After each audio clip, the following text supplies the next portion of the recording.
Alright, I know I'm late to the party, but honestly, I didn't think I had anything to contribute to the Pokemon TCG hype that's going on right now, because I cover the Pokemon games on this channel. I do news, trivia, and while I have done TCG content in the past, it's not really my thing. I just have some cool cards I've collected from the past, but then I realized I might have something to bring to the vintage discussion, especially if we go to the back of the book, where I have some older cards that are like errors and stuff. So I think we might actually have a pretty fun video with this one. If you end up enjoying it, don't forget to leave a like, comment down below, share your Pokemon TCG experience, because not only is this going to be going through my collection, I also have an interesting story time for all of this as well. And I want to lead off with, first off, Lugia is my favorite Pokemon, so naturally the first page is going to be dedicated to all my Lugia cards, and here's the thing. This is my favorite Pokemon trading card in all of Pokemon, and that's because of what it says on the back. So if we can get this in there, Lugia rises triumphantly from the depths and soars peacefully with its siblings. So I didn't know that Lugia was directly related to Articuno, Moltres, and Zapdos like that, and that's why this is my favorite card, because like the trivia value of it is pretty hilarious. And then I've just got some really cool ones. Got a classic Lugia EX. We have the Lugia Legend cards. Those were really cool. I really wanted those because like the two, like that's just like one of the coolest Lugia artworks ever. So I think that's really awesome. But then we can get into the fun stuff. We got some older Lugia cards over here. And this Lugia, actually I want to pull out to see how beaten up it is or how good of condition it is. This Lugia is actually an incredible card. So I think, also I got a little shaky hands, but I think it's, oh, no, never mind. You can see the scratches. It has like some scratches on the foil, but the edges are pretty nice. The back, that's probably just, that might just wipe off, yeah. Yeah, it actually came off, so it's a little dusty. Ah, there's a crease right there. Yeah, this card, it looks better on the front. You know, it actually looks like I might have a solid Lugia, but I don't know, what is that, like 7.5 maybe? Nah, if it's a crease like that, it's damage. I don't know. So, that Lugia has a big story behind it, and it's also a reason why this binder is so small. I grew up in Florida. One of our houses was destroyed by Hurricane Charlie, that Category 5 that just wiped out Port Charlotte and wiped out the west coast, middle west coast of Florida, and with that, most of me and my brother's Pokemon cards. I had 2 first edition Lugias that I pulled myself.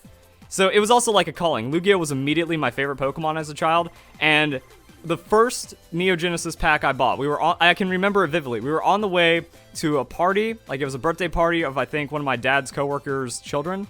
I don't know if it was son or daughter or anything. So on the way there, we stopped at a Walmart to get like snacks or a last second present. I was like, Dad, can I have this pack?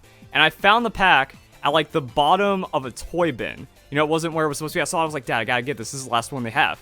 And it was a first edition pack, and I pulled the first edition Lugia, but naturally as a kid, you know, I did stupid stuff with it. Like, I think I just left it in the car seat. Now, it didn't, like, get damaged or anything from that, but it's not like, oh man, that immediately goes into a sleeve, into a hard case, into, you know, lockdown protection or something like that.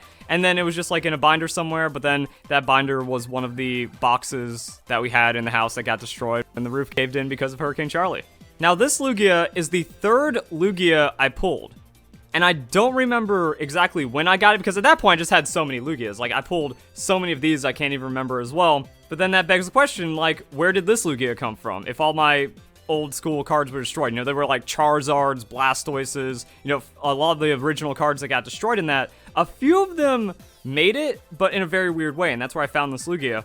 So one of the boxes just had like most of the cards, and the other one was like a shoebox that was in another room that then got shuffled around because house gets destroyed, you gotta move. And then we moved around, I bounced around for a bit, and then as I was leaving Florida, because then I moved out to Washington State, which is where I live now when I turned 18, when I moved out to Florida, I was like going through all my old stuff, like maybe there's something cool I want to take with me. Oh yeah, you can actually really see that crease right there. Like I was fiddling around with the card again, but I was digging through a box, and unsleeved, unprotected, at the bottom of one of those like blue storage containers that had like all these toys and all this random junk and like, you know, papers from school, you know, like a 8-year-old essay from me where it's like, when I grow up, I want to be a whatever. I think at that time I either wanted to be a paleontologist or an entomologist. But at the bottom of it, this card was flipped over. I turned it over and immediately cried. because it's like the one surviving Lugia from that time. It wasn't, I also immediately know, like, oh, it's not one of the first editions, damn. But at the same time, I'm like, I couldn't believe it. So that is like, that's why I'm also like, I might as well do the video. I've got a really awesome story with it. Everyone's going crazy over all of the fanciness going on, but like, I don't know. At least like my favorite card from that time. Then we've got this random promo Lugia. So yeah, now we're getting newer cards. People don't care about the newer cards right now, but I think it's nice I have them. You know, I've got the foil and the reverse foil Lugia. Pretty much like if Lugia came out and I found a good deal on Troll and Toad, I'd go and pick it up. Got Lugia Break. That one's pretty new. These are old school Lugias. I don't remember how I got the German one. I think it came in like a parcel or something that I was just like trading Yu-Gi-Oh cards. I was like, yo, you got a Lugia? And it just got like thrown in. Here's an original one. I don't know if I picked this up off Troll and Toad or if this is like one of the survivors that was in the shoebox or something. I don't know how this one migrated from the shoebox to the bottom, but again, like magic happened and I have one. So I'm very, very happy about that. And that's also, isn't this something like, this is a weird one. This is either a promo one or it was a promo and then it got a straight up release. Like it doesn't have the black star mark right here, but that might be a special mark. And maybe it was like a promo in Japan or something. So we got some weird stuff. Typhlosion. Yeah, I got both of them. I've got Typhlosion, not first edition. I don't even know. Some of these cards I don't even know how they came into my possession anymore at this point because of all the things that have happened. I might have traded for this one back in like 2012 with some friends or something. And then the Japanese one, same set, just different art. So we have the double art and stuff, and hopefully this one's in good condition. It's not like the first edition. Oh, immediately, yeah. This is what I mean. It's like being a kid. It's like, oh man, if I had my Charizard from back when I was a kid, it would be worth like $50,000. And then like the Charizard just looks like it was put through the washing machine because it actually was at one point. Or you know, they were playing Pokemon on the driveway and it's like just hella scuffed from concrete and stuff. So it's like, yeah, you can say that all you want, but even though the cards look good, like there could be more beat up Typhlosions out there, but even though the cards look good, they are definitely not going to be scoring no 8, 9, or 10s out there. Reprint Surfing Pikachu, Gym Leader Frostlash, Dark Dragonite, Light Dragonite. Like this Light Dragonite is so cute that I had to have it, and it's a very scuffed card. You can see the foil is peeling right there, so that's a scuffed one. That one has like no value, but I mean it has, you know, the nostalgia value, the awesome value, and then the Dark Dragonite from the Rocket set. So I think those are cool to have right there. Tons of Rotom. This is Generation 4. I played TCG back in Generation 4, and unfortunately at the time I didn't use anything to accumulate. It's not like I pulled Dusknoir X and I used that $20 to get like, you know, an old Typhlosion card or an old Charizard. You know, people were valuing Charizards in thousands back then even, because that was always the one that held value. So and also I had a lot of Yu-Gi-Oh cards, so it's not like I tried to cross-trade any of that. I just kind of like kept up with the modern stuff.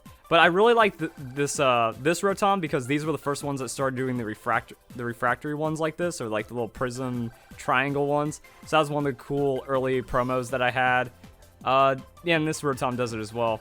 I don't even remember. Oh, these were pop sets, pop 9, I guess. I don't remember everything about that. I ran Dusknoir X deck because it was hilarious. It trolled people super hard. Got a lot of Rainbow Energies, and that's because Rainbow Energies were worth like $9 or something, maybe 7 as like the common Rainbow Energy. Is this the common? Yeah, I think like this Rainbow Energy on its own was worth like $7 back in the day. So I dug out some like rocket ones I had that were hollow, and like these probably had some good value. I don't know what they're worth now anymore, but like that's just a sick card. I'm pretty sure you can still play it. I don't know how the rata works on these things, but still like Rainbow Energy, if it's in format, you bust out one of those in your deck and it looks pretty sick. And then we have some newer stuff, but newer at this time is actually over a decade old. Like this is the Heart Gold Soul Silver set. I have the reverse and regular foil Arcanine. So I mean, those are probably just grab value, and that was back when I was collecting. So this has always been in the binder. I think this is actually my same binder from 2010. So a lot of these newer cards are going to be in better condition. I think that's also what this is from, right?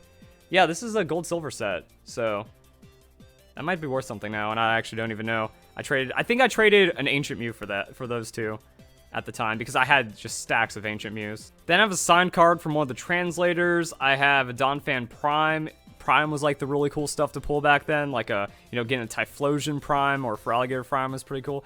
Alf Lithograph. This was like one of the sickest cards. This Drifblim was like the core of my deck because delivery and lifting were super fun to play. Pre-release, that's just proof I was at a pre-release event. That's where I got that signed. We still got a lot to go. Shining Magikarp, Shining Gyarados. Again, another really cool pair right there. So I got the mini collection. Just the first Holo Garchomp, I believe. That might be like the base Diamond and Pearl set. Mew shenanigans. So here's the promo Mew, not the Holo one, but like the original promo Mew. And then the interesting thing about Mew is that this was actually printed in Fossil in Japanese. So Japanese Fossil had the Mew that ended up becoming the Toys R Us promo, and I got this promo at Toys R Us. So I think this is actually one of the other miraculous survivors, and I think it's a little beaten up. Corners, yeah, the corners are a little fuzzy. Yeah, this is probably the one that I got as a kid, just going off of the overall quality. More Japanese cards. I don't even know. Like, the weird thing is, like, the gas station at the end of the street sold Japanese packs. And no one bought them, so you could get, like, years later, you could still find, like, these packs in small towns in Florida and stuff. Dark Alakazam, Sabrina's Alakazam. So, random Alakazam pages kind of materialized. Strange Psyduck promo. Multiple Dark Charizards. I guess this is also coming back into favor, because the Rocket sets are probably got some value to them. Meganium Japanese as well. And this is what I mean. I had tons of Ancient Mews. So yeah, if I just like, and a lot of them were already opened. So I mean, oh wow, actually more than I thought. So, yeah, and I've also sealed one. Don't know how much those are worth, but they were given out by the millions, I guess. And it was mostly because one of my friends, his dad worked at a movie theater, and then, like, after the movies, you know, closed, or, like, once they stopped showing the movie, he just gave his son, like, a stack of the remaining ones left, and then he didn't want them anymore, so I, like, traded or bought them off. I think I bought, like, his entire Pokemon collection for, like, $50, and there was, like, 9 Ancient Mews in there of various quality. I think you can see, like, there's a crease. Yeah, that one's visibly creased right there. So, they're not great. Some of them were still in the packs. I think I might have traded an actual sealed Ancient Mew for the Lugia Break, or not the Lugia Break, the Legend Lugia card. May or may not have paid off. Please don't tell me in the comments if I lost money. Please tell me in the comments if I made money, because there's just so many Ancient Mews out there. But I always made sure to keep one sealed Ancient Mew. I'm trying to remember the other details about that, because I also think, like, you know, if I needed an Infernity card, because I was building an Infernity deck, I think I traded, like, an opened Ancient Mew, not for Barrier, god no, but like for like an Infernity launcher or something. So it was whatever the perceived value was at the card shop. More Japanese cards, more older cards. Japanese Blastoise, we got it. Misty Trainer card. I don't have Misty's Tears. I used to have a Japanese Misty's Tears, the one where she's naked, and that was like my ultimate trivia card as well. But I think that one got lost, destroyed, misplaced or something. Wish I had it. That one's pretty sick. Got both Zapdos, newer Cradily, Magneton, Dark Magneton. A page of Magneton for no reason. And we also have original Fossil Magneton that's kind of in a chunky shape. So, original Ninetales. And this is what I mean. This is where the value starts to get weird and stuff. Because you can open up any kid's binder anywhere and find a lot of these older cards, which is why they don't have an insane amount of value. This Ninetales is probably worth, what? Unlimited Ninetales. Is that base set, or is that actually like a Fossil misprint or something? Because a lot of Fossil cards don't have the, or Jungle cards don't have the symbol or something. Either way, like, what's this worth? 15 bucks maybe? So, I mean, I could still buy this piece of history over 2 decades old that's kind of rare for, you know, the price of a lunch with a friend. So it's just like the super exclusive ones, you know, the $50,000 Lugia or whatever people are saying that I had 2 of that got destroyed in a hurricane, which actually made the value even go up. So things to note. Promo Zapdos, these promo cards were everywhere. This Diglett, I made sure I got this Diglett at some point in my life because, oh my god, this Diglett is chunky. I didn't realize how awful the condition was, but it's an error Diglett. That's all that matters to me. I love collecting the error cards because they fascinated me as a kid, and then as I came into money, I made sure I got that. So that was probably like $4. In even that condition, I don't care if it was a ripoff because it's unplayable. Dragonite, I used to have a shiny, or not shiny, hollow Dragonite Japanese of this. I don't know what happened. Inte promo, once again, there's a million of these. Dark Arbok is the error card, because if you look right there, it's copyrighted to the year 23,000. So Pokemon Wizards, they've got that one for a long time. Rapidash. Yeah, I think like all of these cards on are errors for some reason. I forgot why. Like, I think with the Hitmontop, this might be misaligned a little bit. Or there might be like a spelling error. This Rapidash error is text. It says put Rapidash onto the stage 1 card instead of put Rapidash onto the basic Pokemon for the first evolution. Vulpix is an error. It says HP 50 instead of 50 hit points. So, you know, that's a neat little error card. But I've seen a million of them. I think like every Vulpix I found had this error because every Vulpix actually has this error or something. Like that was never corrected. Togepi is misaligned. You can see that like that doesn't line up there. So that's a cool little error card. And then Pidgeot, no jungle symbol. Dark Golbat is... I don't remember what this Golbat error card is, but I think it's like some grammar issue. I think we have another 23,000 Arbok. And that's it for my collection. Boom. Door closed. But one thing I also wanted to make note of is another card I've been searching for, other than the Diglett, was the length Kakuna instead of length weight. But I never found one, and that kind of made me sad. But like those Kakuna are pretty cool too, so that's one I'd like to add to my collection. And oh yeah, the Focus Band misaligned. Like that white bar shouldn't be there because whenever they were doing the printing, they got it wrong. So I've got a decent collection, not hundred thousands of dollars chilling in the closet or anything, but I've got some interesting cards that have some value, but most of the value is going to be sentimental and just like some fun stuff. And that's it for the video. My camera stopped recording, but there was really nothing else to show. So guys, enjoy the video. Hope you all have a nice day. Thank you very much for watching.